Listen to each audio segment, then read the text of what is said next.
BRS social మీడియాను control చేయాలని ముఖ్యమంత్రి యనమల రేవంత్ సారు బీభత్సంగా కష్టపడబోతున్నాడట.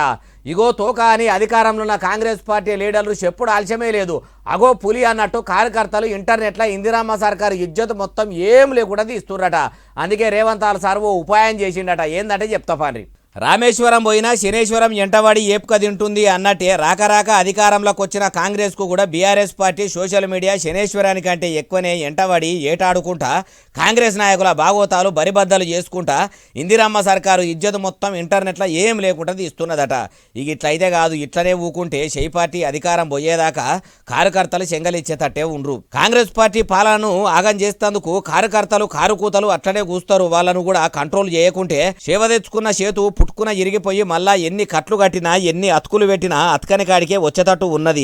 అట్టగాకుండా ఉండాలంటే ముఖ్యమంత్రిగా యనమల రేవంత్ సారు బందోబస్తుగా ఉండాలంటే, ముఖ్యంగా కాంగ్రెస్ పార్టీ అధికారంలో ఉండాలంటే మలి సర్కారు ఏలుబడిలా మంత్రిగిరి ఎలుగబెడుతున్న మంత్రులంతా బీఆర్ఎస్ సోషల్ మీడియా మీద నజర్ పెట్టాలి. కారు పార్టీల బాగోతం బాదారు పాలు చెయ్యాలి. వాళ్ళ గులాబీ గుడిసెల ఉండేటోళ్లను బయటకు గుంజుక రావాలి. అట్లయితేనే మీకు మీ మంత్రి పదవులు ఉంటాయి, లేకుంటే ఊసిపోయే కాడికి వస్తుందన్నట్టు గట్టిగానే చెప్పుకొచ్చిండట.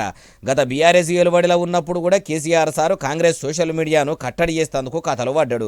ఇప్పుడు కాంగ్రెస్ పార్టీ అధికారంలో ఉన్నది కాబట్టి రేవంత్ సారు కూడా గులాబీ సోషల్ మీడియా గుట్టు బయట పెట్టాలని చూస్తుండు.